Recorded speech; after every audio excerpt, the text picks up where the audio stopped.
All right, my grill's ready for the grilling season, but what to put on it?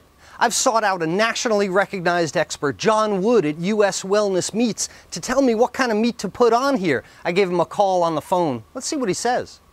I'm Chef Todd Moore. My mission is empowering people to cook without recipes. They experience the freedom to cook what they want, how they want it, the confidence to take control and try new things, the health benefits of fresh, wholesome foods, and the family-strengthening bonds of dinner time together, as well as the money they save by eating well. Live without rules, cook without recipes. It's a no-recipe lifestyle. John speaking. Hey, John, it's Chef Todd Moore. Yes, how are you? Very well, thank you. We're getting into grilling season here, and the first question they want to know is, very simply, what's the best cut of meat for grilling? Well, obviously, there's you have a pretty good range. Obviously, the real simple one is obviously ground beef. You can grill burgers and grill patties. You've got ribeyes and strip steaks are outstanding on the grill. We have top sirloin, and you blindfold the average soul. And grass-fed beef has got a lot more flavor, and I can cook that $10 or $12 top sirloin, and most people would have a difficult time determining the difference between that and the $20 pound ribeye and New York strip steak. So I put those in there as well. What is it that makes these cuts good? It's where they come from on the animal. Is that it?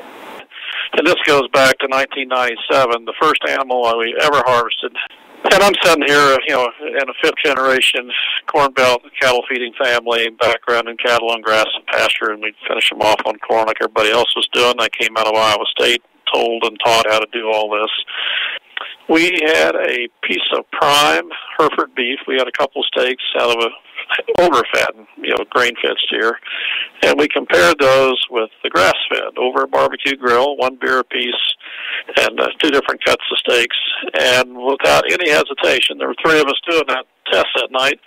We all three said, by far, the grass-fed's got much better flavor. I mean, it just was alive. I mean, it was I call it a sparkling beef flavor, no question. Better. But keep in mind, we move these animals about every day at 4 o'clock in the fresh grass. They're in really high-quality nutrition. We're catching the sugars, at the highest point of the day because the soul energy comes down and, shines on the grass all day long. And by 4 o'clock, you have the most energy in that plant. You have more energy at 4 o'clock than 8 o'clock in the morning. So they're getting the best of everything. That's where it all started for me, John, to be honest with you.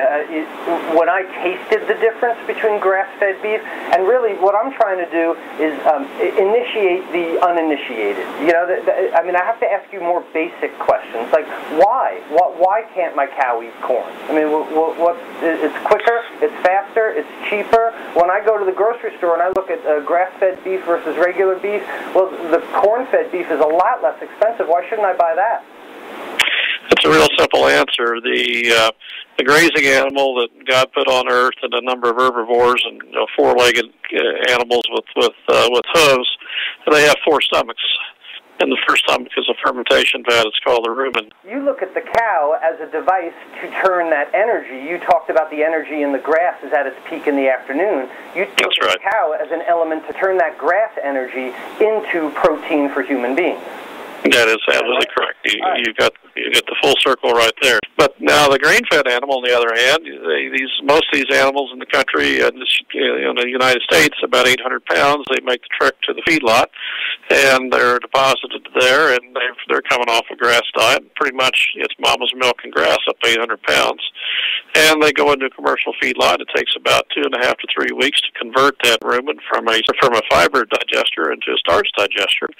And oh, by the way, they have an omega-6-3 ratio of 20 bad guys and 1 good guy, which is really hard on you. It's not a natural diet, and so it's a stress on the animal, and that's the issue. And then most all the meat in the United States has been given steroid implants or hormone implants to make them grow faster, and those rascals kill the flavor. The real issue here is that the fact that we feed the cow something unnatural and then have to compensate for that with hormones and other treatments and things like that, rather than just letting the cow be natural. Right. Grass-fed beef has got a role in the next 50 years, it may be a low-cost producer. You may be able to buy grass-fed beef for less money 10 years down the road if corn goes to $10 a bushel. I mean, it's just, we're going to soon figure out that Mother Earth had this thing pretty well figured out for the first, 100,000 years or 200,000 years. So let me ask you, how do you like your steak? I like it medium rare. Sear them on both sides, to score the steak, and a little bit of coarse sea salt is all I really use. No other marinades are necessary. And, sear them on both sides, turn the heat down medium, because grass-fed, if you take a 15-ounce ribeye grain-fed and a 15-ounce ribeye grass-fed, when the grain-fed steak is medium rare, the grass-fed is going to be well done.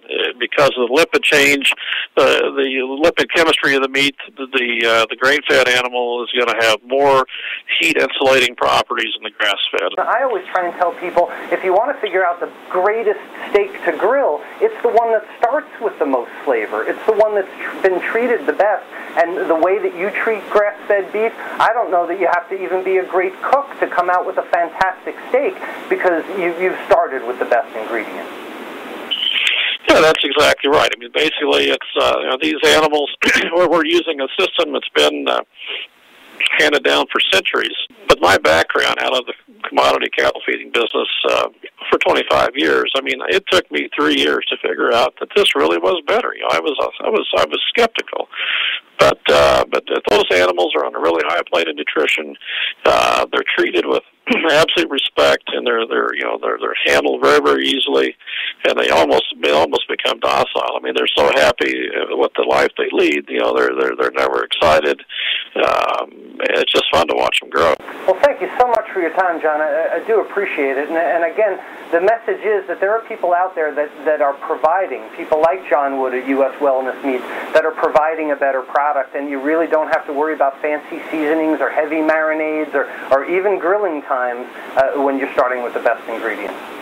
Thank you, Chef. I appreciate it, and look forward to further education. I appreciate your efforts, and you look like a great guy in the kitchen. Thank you, John. I appreciate very yours good. as well. Thanks. Bye-bye. Very good. Bye.